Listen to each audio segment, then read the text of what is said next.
नमस्कार मित्रांनो, तुम्हा सर्वांचे रश्मीज फूड फॅक्टरीमध्ये मनापासून स्वागत आहे. मित्रांनो, आज आपण गव्हाच्या पिठाचा इन्स्टंट डोसा बनवणार आहोत. चला तर मग आता आपण रेसिपीला सुरुवात करूयात. सर्वप्रथम मिक्सरच्या भांड्यामध्ये 1 कप गव्हाचं पीठ, पाव कप रवा, रवा जाड किंवा बारीक वापरला तरीही चालेल, कारण आपण हे जिन्नस मिक्सरलाच फिरवून घेत आहोत. डोस्याला मस्त कलर येण्यासाठी 1 चमचा बेसन व 1 चमचा साखर टाकून मिक्सरला बारीकसर दळून घ्यायचं आहे. आता हे दळलेलं पीठ एका भांड्यात काढून घेऊयात. आता यामध्ये पाव कप कमी आंबट असलेलं दही टाकून मिक्स करूयात.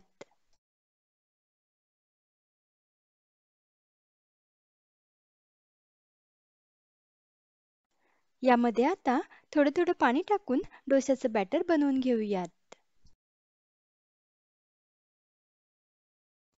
इथे बघा, व्यवस्थित डोस्याचं बॅटर बनवून तयार आहे. तुम्ही कन्सिस्टन्सी बघू शकता आणि हे बॅटर बनवण्यासाठी मला 1.5 कप पाणी लागलेलं आहे. हे बॅटर अगदी ताकासारखं पातळ नाही बनवायचं. आता हे बॅटर एकाच डिरेक्शननी 3 ते 4 मिनिटे फेटत राहायचं आहे, कारण इथे आपण पीठ आंबवलेलं नाही आहे. पीठ आंबवण्यासाठी आपण दह्याचा वापर केला आहे. आणि असं सारखं 3 ते 4 मिनिटे बॅटर फेटल्याने ही फर्मेंटेशनची क्रिया चांगली होणार, म्हणून पीठ फेटणे आवश्यक आहे. पीठ असं फेटून घेतल्याने हलकं होते आणि मग हा डोसा पण छान डाळ तांदूळाच्या डोस्यासारखाच तयार होतो. 3 ते 4 मिनिटांनंतर पहा, छान स्मूथ बॅटर तयार झालं आहे आणि बॅटरची कन्सिस्टन्सी आपल्याला अशी पाहिजे. गव्हाच्या पिठानुसार पाणी थोडं कमी जास्त लागू शकते. आता हे बॅटर 10 ते 15 मिनिटे झाकून ठेवूयात, म्हणजे रवा व गव्हाचं पीठ छान मुरेल. तोपर्यंत आपण डोस्यासोबत खाण्यासाठी बटाटा आणि ओल्या खोबऱ्याची चटणी बनवूयात. बटाट्याच्या चटणीसाठी कढईमध्ये 2 पळ्या तेल टाकूयात. तेल गरम झाल्यावर अर्धा चमचा मोहरी व अर्धा चमचा जिरे टाकूयात. जिरे मोहरी छान फुलल्यावर त्यामध्ये एक मोठ्या आकाराचा लांबसर कापलेला कांदा यामध्ये टाकायचा व गुलाबी रंगावर परतवून घ्यायचा. तुम्ही कांदा बारीक कापला तरीही चालेल. कांदा छान गुलाबी झाला की यामध्ये 3 ते 4 हिरव्या मिरच्या बारीक कापून घालायच्या व 9 ते 10 कढीपत्त्याची पाने टाकून मिक्स करायचं.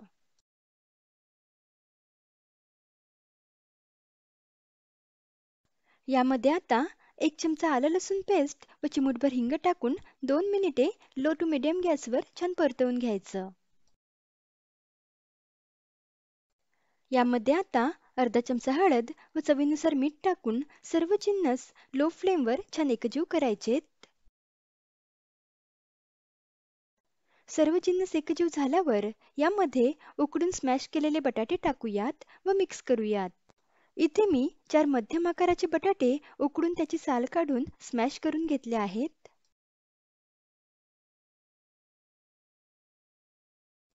बटाटे छान एकजीव झाल्यावर यामध्ये बारीक चिरलेली कोथिंबीर टाकून मिक्स करूयात. आणि तुम्ही बघू शकता, इथे मस्त चविष्ट अशी बटाट्याची चटणी बनवून तयार आहे.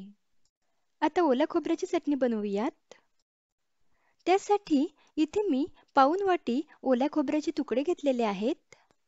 त्यामध्ये 3 हिरव्या मिरच्या, थोडी स्वच्छ धुवून घेतलेली कोथिंबीर, चवीनुसार मीठ, 1 चमचा साखर व 1 चमचा दही टाकून मिक्सरला बारीकसर फिरवून घेऊयात. तुम्ही दह्याऐवजी 1 चमचा लिंबाचा रस टाकला तरीही चालेल. सर्व जिन्नस बारीकसर वाटून झाल्यावर यामध्ये 2 ते 3 चमचे पाणी टाकून आणखी मिक्सरला फिरवून घेऊयात. तुम्हाला चटणी कितपत घट्ट किंवा पातळ पाहिजे त्यानुसार पाण्याचं प्रमाण कमी जास्त करू शकता. हे बघा, मस्त चटणी बनवून तयार आहे. आता चटणीवर टाकायला तडका बनवूयात. त्यासाठी एका तडका पॅनमध्ये 1 पळी तेल घेऊयात. तेल गरम झाल्यावर त्यामध्ये 1 चमचा मोहरी, 6 ते 7 कढीपत्त्याची पाने व 2 सुक्या लाल मिरच्या टाकून गॅस बंद करायचा आणि हा तडका या चटणीवर ओतायचा आणि मिक्स करायचं. मस्त चटपटीत ओल्या खोबऱ्याची चटणी बनवून तयार आहे. आता 15 मिनिटे झालेले आहेत. या बॅटरमध्ये आता पाव चमचा खाण्याचा सोडा व चवीनुसार मीठ टाकूयात व सोड्यावर 1 चमचा पाणी टाकून बॅटर मिनिटभर मिक्स करून घेऊयात. मीठ जर आधीच टाकलं तर पीठ छान फर्मेंट होत नाही, म्हणून बॅटरमध्ये मीठ नंतरच टाकायचं.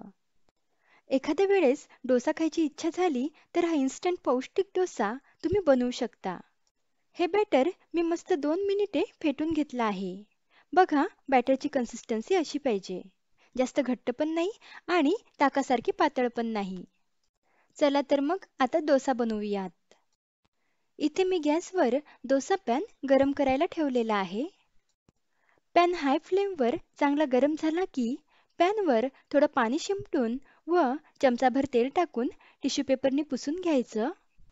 आता गॅसची फ्लेम लो करून पळीभर बॅटर पॅनवर हलक्या हाताने पातळसर पसरवून घेऊयात.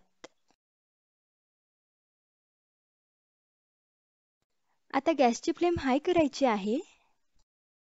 डोश्याच्या वरचं बॅटर थोडं सुकलं की त्यावर चमचाभर तेल पसरवून घेऊयात. जर पॅन मोठा असेल तर पॅन अशा पद्धतीने फिरवत डोसा सर्व बाजूंनी व्यवस्थित शेकून घ्यायचा आहे.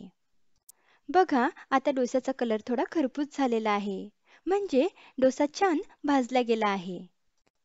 आता मस्त हा क्रिस्पी डोसा काढून घेऊयात व अशाच पद्धतीने सर्व डोसे बनवून घेऊयात.